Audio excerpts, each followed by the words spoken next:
like to start with, you know that breakdown I put on the board the last two times about the easy and the hard questions? Where's his eraser? What's this guy doing? Did he take the markers too? What the heck? All right, 1 second, sorry.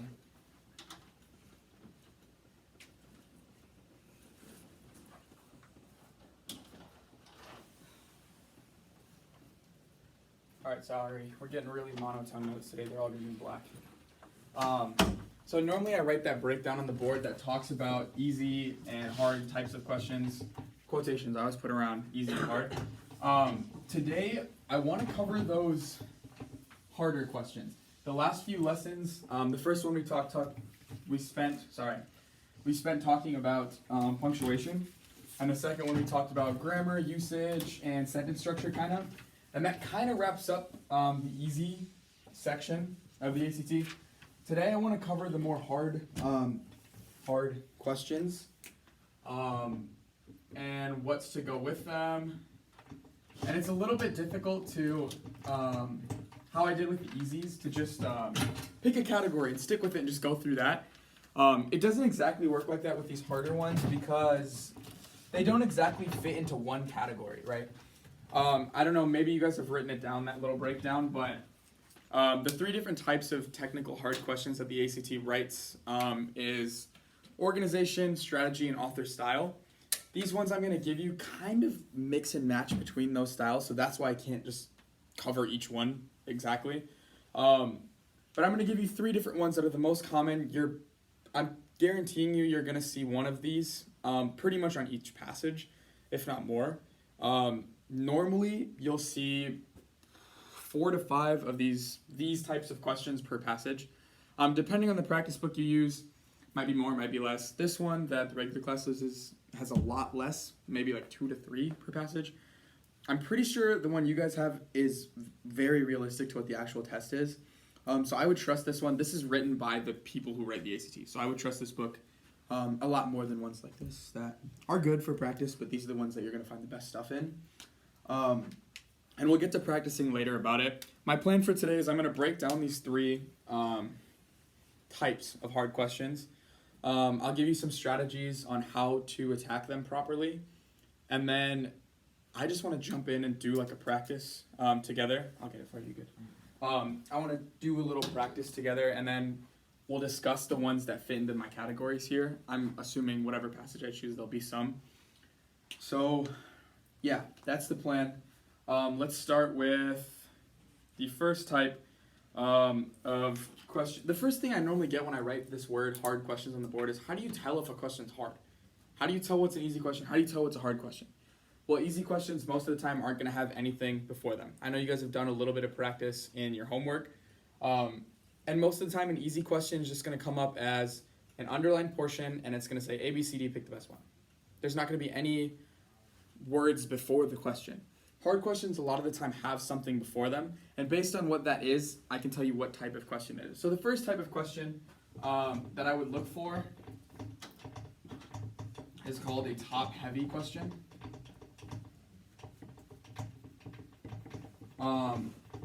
And now, what that means, I know that phrase may not mean a ton. They're gonna have specific revision tasks associated with them.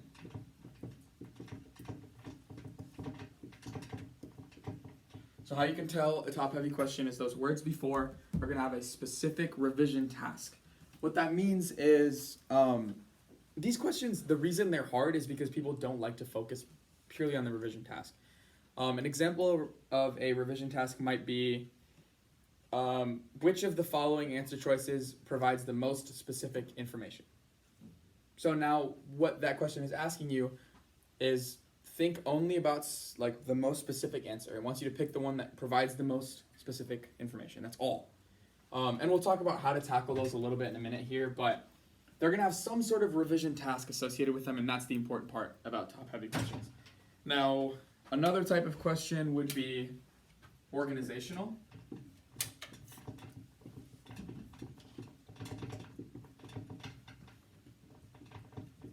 And these are going to cover, I mean, it's pretty self-explanatory. They're organizational, right? So they're going to be asking about possibly changing the order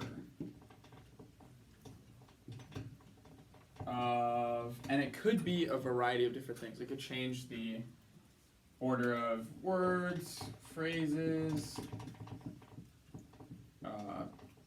paragraphs, I don't know, whatever you want there. Change the order of a lot of different stuff. And also sometimes there's some questions that may ask like, the author's considering adding this sentence, where should he or she put it? And it might be wherever in the paragraph. So that fits into organization as well. And you may be wondering, one of those categories that we talked about with hard questions in general is organization. It's a certain part of the test. The reason that I don't like to teach it as just organizational questions is these type of questions actually fit into multiple categories. They're not just organizational based. They might be based on the author's style or the author's strategy or even sentence structure and stuff sometimes. So they're not just organizational questions. They cover a lot of different bases. We'll talk about these in a minute, how to tackle them properly. We'll talk about all of them a little bit more. And the third type of question, very common. It goes by two different names. Technically, these two different names mean slightly different things, but I like to group them together. Someone's trying to join. Sorry. I group them together typically because I think the question types are very similar, and the way I would recommend attacking them is extremely similar. So they would be relevance or meaning questions. Technically, those mean different things, like I said, but perfectly fine. And these questions, how did I phrase this exactly? There's kind of two different ones I like to put this under. Some of them will ask if a certain word or phrase or sentence or like before, yada, yada, yada, is relevant to the passage. So it may ask you, like, if I put something here and it says, the author is considering deleting this phrase, should he or she do it? And they'll give you 4 answer choices, yes because, no because, no because. Something like that would be a relevance or meaning question. Or it might just ask, how did I phrase this? Might just ask if the passage meets a certain goal.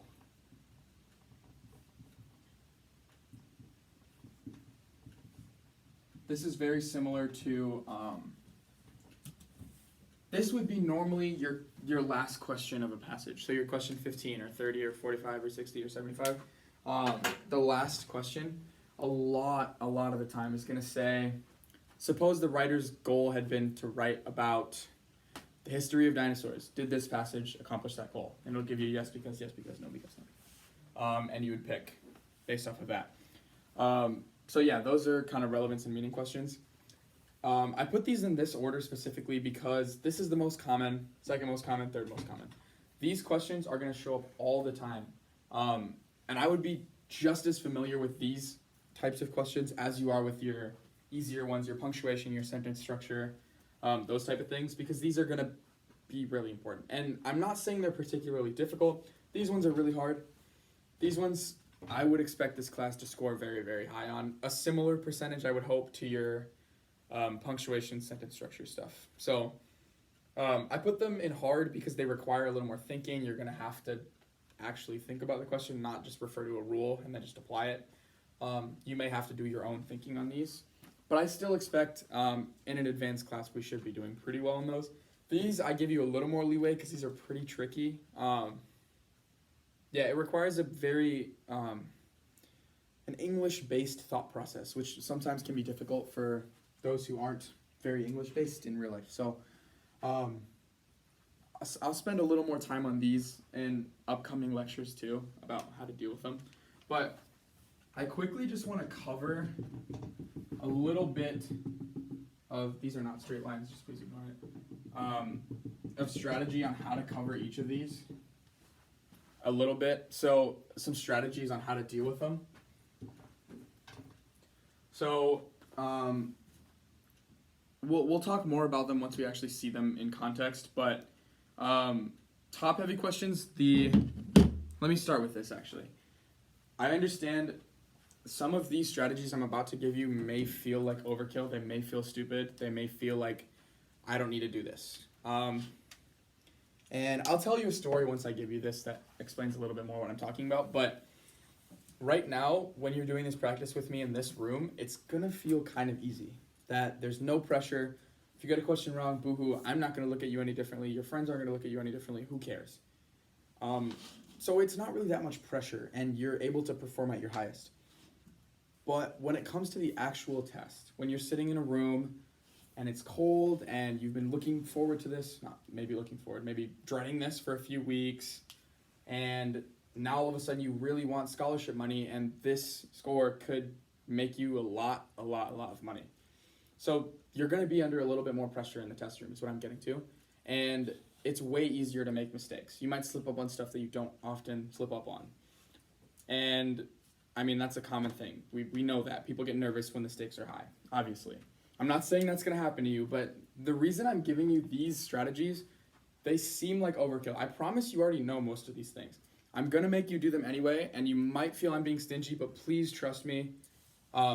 These things are just going to prevent you from making mistakes, even though the moment's going to be big. You're going to be nervous. This is the first test you're going to face, so you're going to be pretty nervous. Just do these things, and it will help you make less mistakes. I just need you guys to trust me on these ones. The first thing you can do with top-heavy questions, the most important thing, I would recommend this to anybody ever taking the ACT English test. This may even just straight up improve your score. And only by doing this you might improve your score.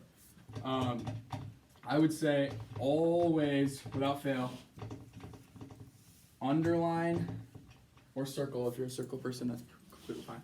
Underline the revision task.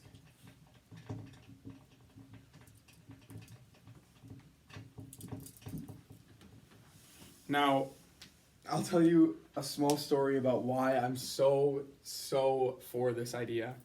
The first time I took the ACT, I sat down in the English section.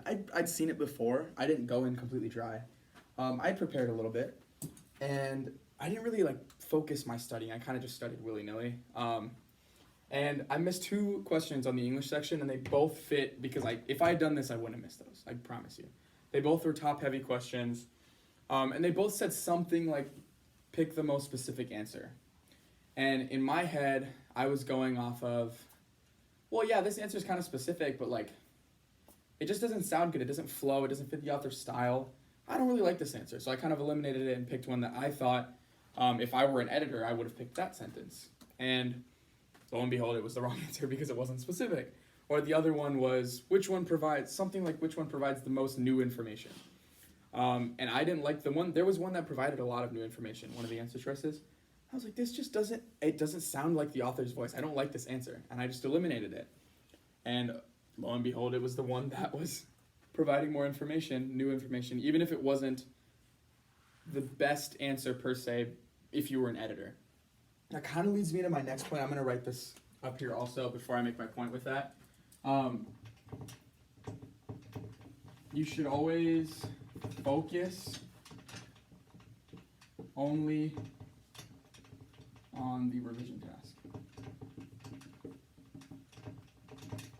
and nothing else.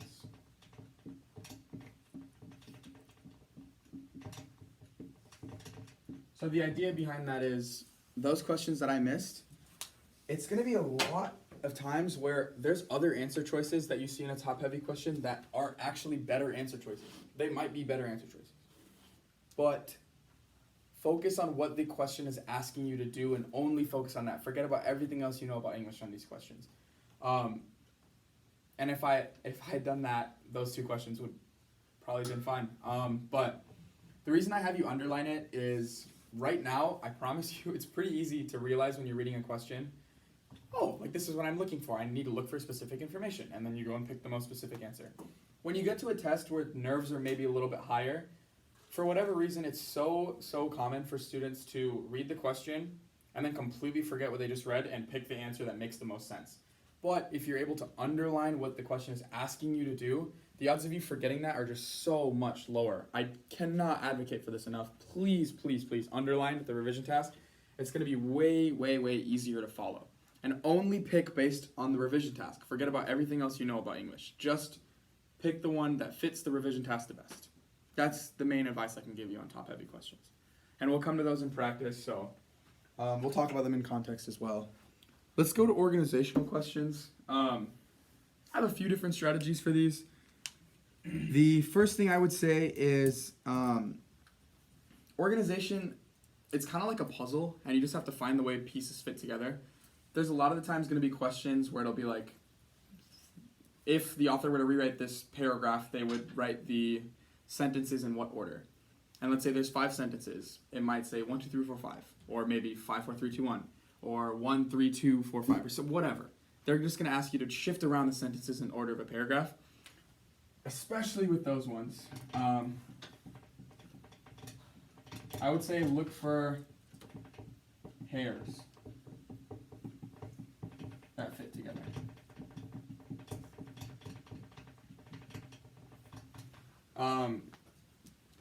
What I mean by that is sometimes there'll be like a transitional word, for example, like therefore, for example, actually is another one, or like moreover, later, after, stuff like that.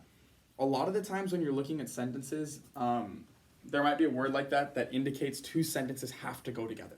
These 2 need to be next to each other.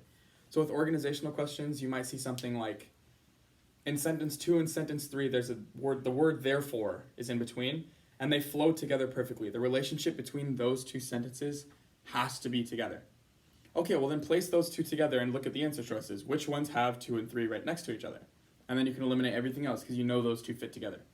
So what I like to think of it as is organization is a puzzle. These are like your edge pieces or your corner pieces. You should do those first. Find pairs that fit together, and then the rest will fall into place if you just keep looking. Another thing that kind of goes pretty similar to this is you could look for events that fit together.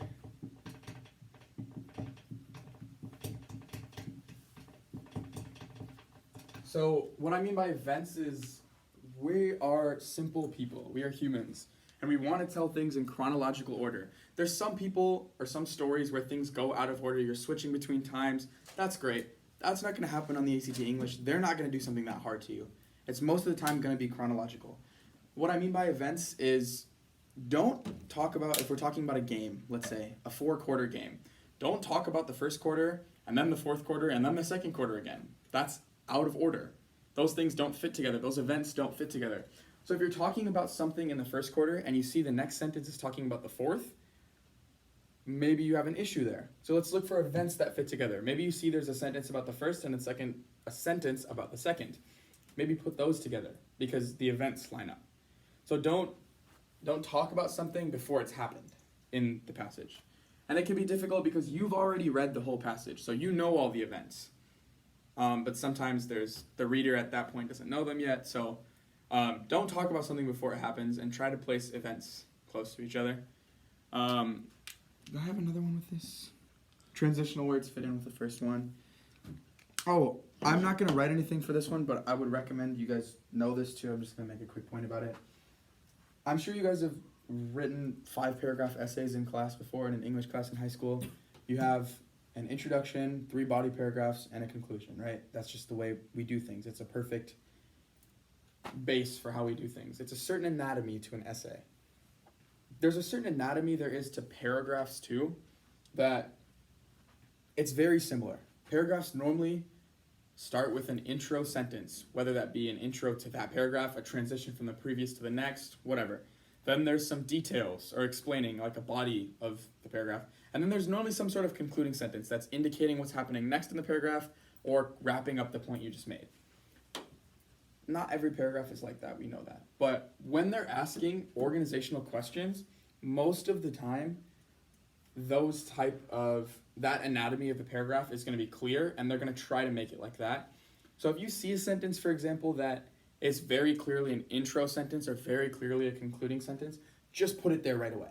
So if one of the sentences that you're choosing from organization-wise says, like, in the end, they couldn't find any evidence. Well, in the end is a pretty clear indication that that's going to be the last sentence. So put that one last.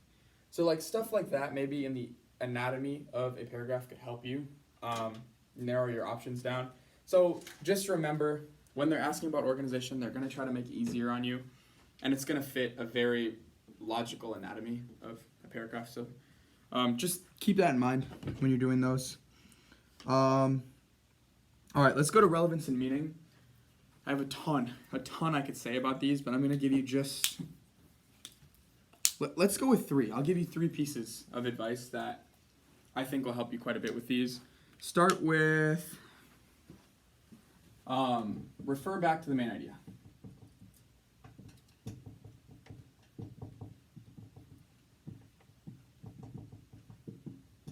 What I mean by that is, especially on that one I was talking about, that specific type of question I talked about a minute ago, that question 15 or 30, that last question you're going to get on your passage, a lot of the times that question will be something like, did this passage meet this goal? Well, it'd be like, okay, well, suppose the author's goal had been to write about dinosaurs and their history. Did this passage meet that goal? Now let's imagine, what I mean by this is think of your own main idea. So let's say I just read this passage and I'm thinking my main idea I took from that is, well, this passage turned out to be, in my opinion, about how archaeologists these days, now in our time, dig up fossils and how that helps us understand the history of dinosaurs. That's the main idea I thought of. But the question says, well, suppose the author had been trying to write about the history of dinosaurs. Well, those things are related, that's for sure. But that main idea doesn't match what the page is saying. What I came up with doesn't match what the page is saying. So I would choose an answer that says no, that you didn't meet that goal. So from that example, you can kind of see how students mess that up a lot because they don't refer back to their own main idea. They read dinosaurs. Oh, this was about dinosaurs. And then they're picking yes, that met that goal. Even though no, it was talking about dinosaurs, but something different. So remember what the main idea you have in your head is the one you should trust. You're the one taking the test. Trust what you just read. So keep that in mind when you're doing it. Another thing I had written down here is, this has more to do with like these type of questions where it's asking if a word or phrase or something is relevant to the passage. I would say imagine or like read. You can just straight up read it without the whatever it is, the word, the phrase, sentence, whatever. What I mean is sometimes they'll ask a question like, if the author were to delete this sentence, the essay would primarily lose what? And I'll give you 4 answer choices. And it's kind of hard to imagine what the passage is losing. What does this sentence function as in this entire essay? It's kind of hard to imagine that. So what I like to do is just go back and read it again, but don't read it with that sentence. Now just read it like that, without that sentence there. And then now you can feel what's missing. Now without that sentence there, what does it feel like the essay? What's different about the first one you read and now without that there? And this works the other way around too. If the question is asking, the author's considering adding this, should this author make this addition? Well, you can think about, go back and read it. And now imagine that sentence in that place and read it with that sentence in place. Well, does that make the passage better or does it make it worse? And you can tell from stuff like that. So that's what I would do. Just plug it in literally and play that way. Again, like I said, this is kind of self-explanatory. I feel like you guys do this anyway. But I'm just writing this up here because when you practice it this way, it's going to become easier on test day. Right now it's going to be easy, but then maybe not. Last one is, with these ones, choose your own answer first. I'll explain more what I mean by this when we do practice, but especially those questions that are yes because, no because, no because. Like that dinosaur example I was giving you guys a second ago. I actually used this strategy pretty well when I was explaining what I did there is before I even look at the answer choices, I'm going to decide myself, do I believe yes or do I believe no? And in my head for that one, I said no. Well, because I think they're talking about two different things. So in my head, I just made an answer that says no because they were talking about two different things. Now, without looking at the answer choices. And then I would go to the book, I would eliminate the ones that say yes, and I would look at the two answers that say no. And I would pick the one that's closest to what I thought in my own head. That's the best way to answer these questions. The reason I'm suggesting this rather than just looking and picking the best answer is because the ACT is really, really good at writing extremely convincing answer choices that just aren't right. A lot of the times it's easy to read, even if the answer is no. You might read one of the explanations that says yes because blah, blah, blah, blah, blah. And all of that blah, blah, blah is correct, but the wrong part is yes. But because you read all that correct stuff, you might be persuaded to pick that answer.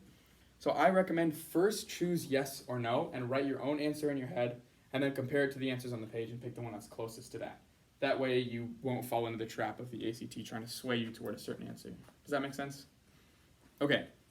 Everyone has their red practice book.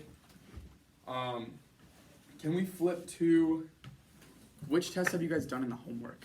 Have you gone through like 1 and 2 probably? Maybe even more? I don't know. Don't know? Okay, that's fine. I'll find one for you guys quick. Can we flip to page... Yeah, I like this one. This is a good one, actually. Let's go to page 884. Can everyone flip to page 884?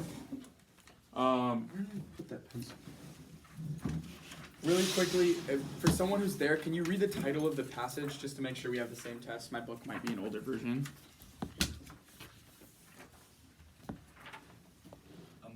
A mouthful of music? Perfect. Okay. So I'm going to quick give you a few notes. Like I said, this is going to be really comparable to the difficulty of the actual ACT. There might be some passages that are easier, some that are more difficult. I'll try to explain that. Once I'll do the passage with you guys, and then I'll tell you if I feel it to be easier or harder than the actual test. Whatever, you'll just have to trust my opinion on that. And then remember there's 75 questions, there's 5 passages, there's 45 minutes. So that means we're going to be working at about a 9-minute per passage pace. I would recommend aim for 8 minutes and 30 seconds because you also have to account for the time that when you circle the answer on the page, you have to bubble it in on that bubble sheet. Doesn't take a ton amount of time, but like might take a little bit. So aim for 8:30 is the time we're going to go for. I'll move out of the way so Zoom people can see that too. Can everyone see that? Okay. Are you blocked off at all? You guys? No. Good? Okay. So I'll leave this up here. I'll stop it at 9 minutes, but I want you guys to aim to be done at 8:30. Does that make sense? So we'll do the first 15 questions here, and then we can discuss the answers. The first thing we'll do is talk about anything that fits into these categories that we covered. I'll just right away assume that we'll explain those ones. And then if anyone has any other questions, whatever else, just ask, and then we'll cover those ones, and then we'll move on to one more passage. So we'll aim to do 2 passages today. Does that sound okay? All right. I'll start the timer, and then do the first 15 questions, and then we'll come together and discuss them. You ready? All right. And go ahead.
All right, we're at about 9 minutes there.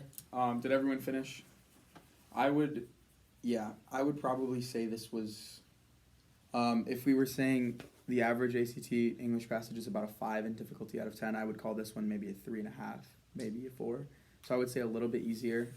Should have went a little bit quicker, so I'm glad people are finishing early. I'll read out all of the answers here, and then I'll cover the questions I want to for sure cover, and then I'll take any you guys have as well.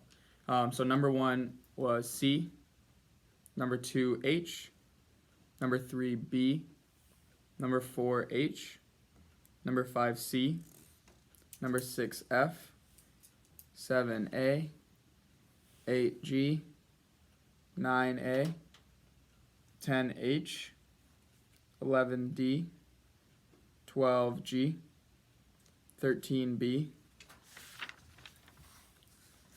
14 J, and 15 A. Did we get all those? Did I go too fast? You guys got them all? Okay, cool. The ones I for sure want to cover, let's start with number 6. Can we, because I'm going to flip to number 6. So it says, if the writer were to delete the underlined portion, the sentence would primarily lose what? So which one of these categories would that fit in? Can someone tell me? What type of question is that? Relevance, meaning. Yeah, relevance and meaning, absolutely. I gave you an example when we were doing the notes, kind of similar to this, that like, oh, the essay would primarily lose if I were to delete this sentence. So the example and the strategies I gave you there were to imagine or to read the sentence without that part there. So if you were to just read the sentence as the lyrics require much practice to perfect versus the often tongue-twisting lyrics require much practice to perfect, what are you losing? Now, when you think about it that way, it may become painfully obvious that, the thing that you're losing is that if you leave that in there, it sounds like it's difficult. When you leave it in there, that the often tongue-twisting lyrics, that makes it sound difficult. But if you just leave it as the lyrics require much practice to perfect, well, that doesn't mean they're difficult per se. That might just mean that you have to do it a bunch of times to understand them or to memorize them. Do you understand what I'm saying here? So that's why the best answer choice there would be F, because when you remove that, you're kind of losing out on the difficulty, how hard. Tongue twisting is kind of an indication that the lyrics are difficult. Does that make sense? That's kind of what they were going for with that one. So you can see how that kind of strategy may have helped you. And if something else worked, that's great. But yeah, that's one example there. Can we jump to number 9 also is another one I want to talk about. The question says, given that all the following statements are true, which one, if added here, would most effectively introduce the subject of the paragraph? Now, which type of question would that be? Can someone tell me?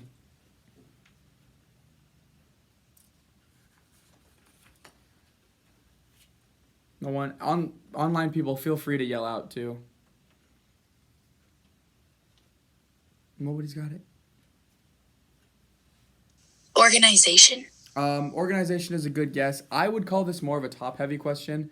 Organization is perfectly fine too. I'm heard people call this an organizational question, but I would definitely consider this a top-heavy, because it's giving you a task. Remember, top-heavy questions, the main features that they're giving you a revision task, and the idea here is it's saying which one would most effectively introduce the subject of the paragraph. So I would underline most effectively introduce. So the task is to pick the sentence that most effectively introduces and forget everything else you know about English. Only pick the one that introduces the paragraph the best. Now, if we read through the answer choices, A says, I have no idea how to pronounce that, so excuse me for not saying it, was most likely invented out of necessity. That makes a ton of sense because the rest of the paragraph is talking about, well, instruments were really expensive, so then people just started using their mouths to make music. So it makes sense how that could introduce the idea of the rest of the paragraph. So I liked that one. B says they have a good sense of rhythm. That's true, but it probably doesn't introduce the paragraph very well. C, Celtic mouth music, including whatever this is called, has influenced jazz scat singing. That's probably true, and it's really cool, but like maybe not introducing the idea that's coming in the paragraph. And then again, same with D, right? Another form of mouth music was whatever. Again, it's probably true and probably pretty cool, but not relevant to what we're talking about here. It doesn't introduce the paragraph very well. So that's why A would be the best answer. Does that make sense? We okay with that? All right. Last one that I want to cover is number 15. This is, again, kind of a top-heavy question. I'll just tell you that.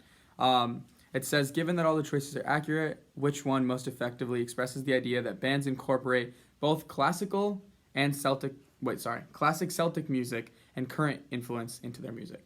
So now, again, I would underline where bands incorporate classic Celtic and current influences into their music. So the idea here is you're only focusing on the answer choice that tells you that both of those influences are part of their music. You're not picking the sentence that best concludes. You're not picking the sentence that makes the most sense. You're only picking the one that follows that task. Now, if we're looking for one that expresses that both of those influences exist, A says combine traditional mouth music with modern rhythms. That does a pretty good job of following the task that was asked. So that seems reasonable. B says continue to produce new music and release new albums.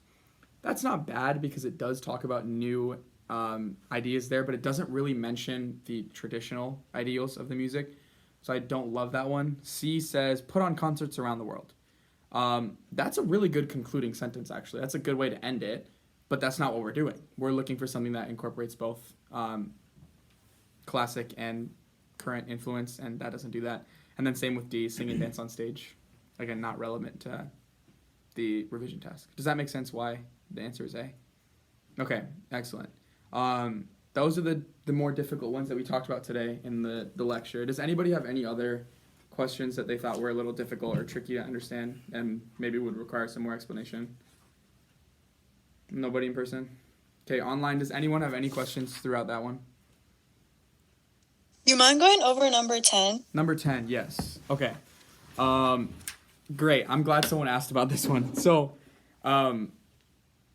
this sentence as it reads, so I'm reading over kind of answer choice F here, says instruments were prohibitively expensive and thus scarce in isolated Scottish villages. In order to fill the void, mouth music emerged, blah, blah, blah, blah. So there's a clear break there that says there's like two different independent clauses going on there, right? Where it's saying the instruments are expensive and scarce in Scottish villages. And then the next clause is saying, in order to fill the void, mouth music emerged and provided whatever. Does that make sense that there's two different independent clauses? That's the first thing I would notice. So that makes F pretty wrong there because, I mean, you can't just fuse two independent clauses together without anything in between them, right? So 10 is not right. Sorry, not 10. Geez, F is not right. G says villages and in order to fill the void. This is a point to a rule we covered on day 1 for me that was about independent, comma, fanboys independent, right? if you have two independent clauses separated by a fanboy word, there must be a comma before the fanboy word, right?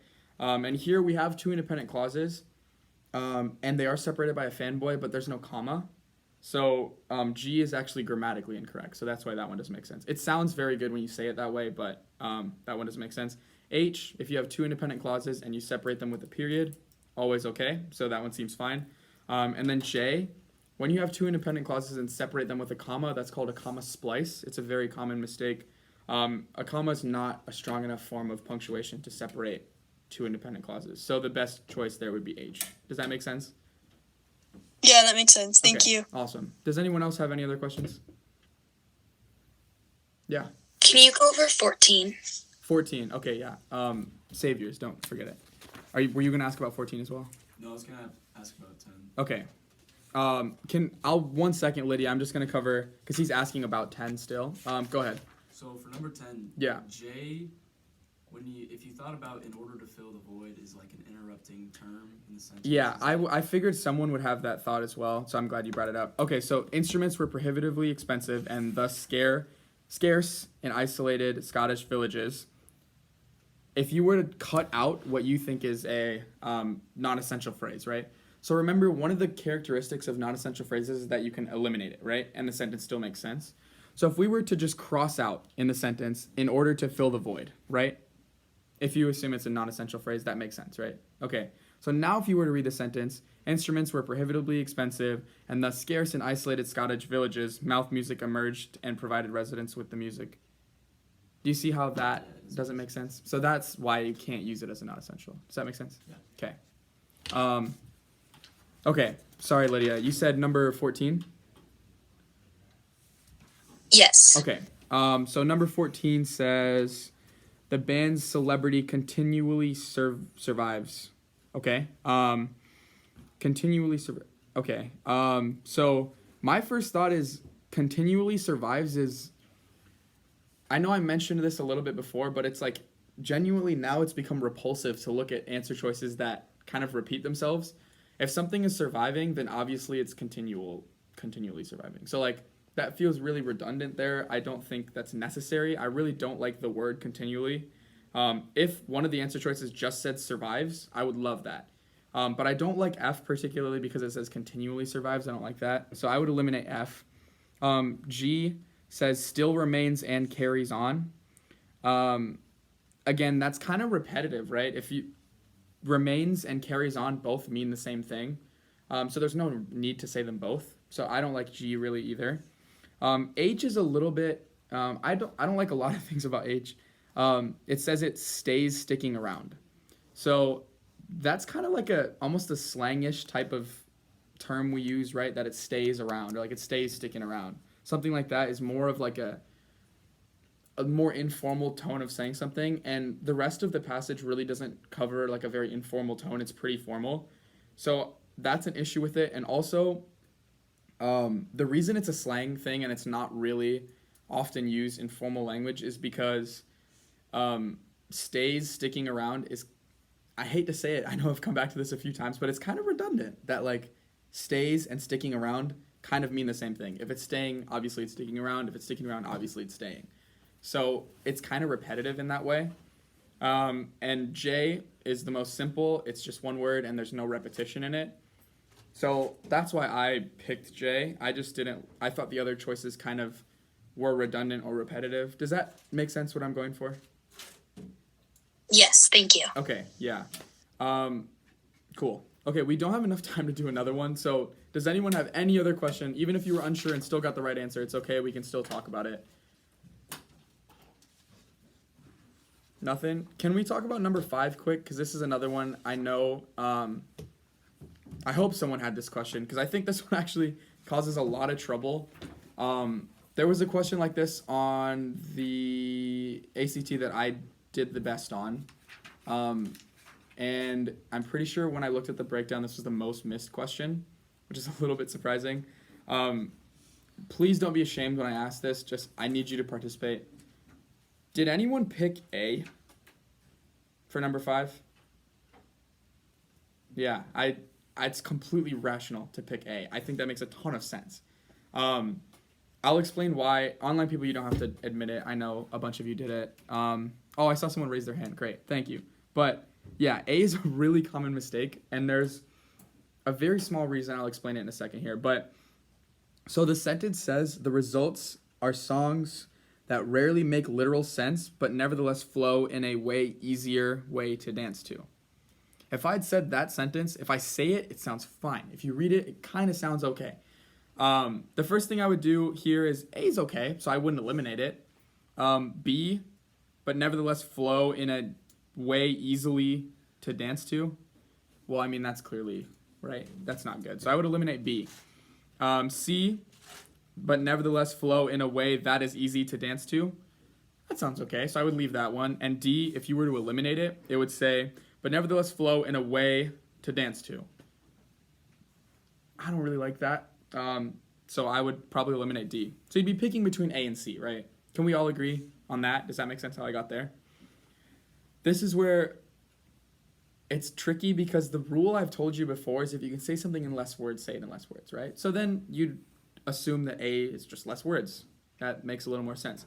But actually the issue is when you say a word like easier or harder or something with like normally ending, easier and harder are the best examples of it. They're comparative. They're supposed to be comparative words. The book describes them. I can't remember exactly what they're called. I'll quick pull up the answer here, but they're called, what is it? Comparative something. Comparative adjectives. Sorry, that was actually not that hard. But comparative adjectives. And the only time it's okay to use a comparative adjective is if you're comparing two things. So if you're saying the results are songs that never make literal sense, but nonetheless flow in a easier way, well then what easier way to what? You're not really comparing it to anything. So that's why you can't use a word like easier or harder if you're not comparing it to anything. So therefore it can't be A, and then C is the correct answer there.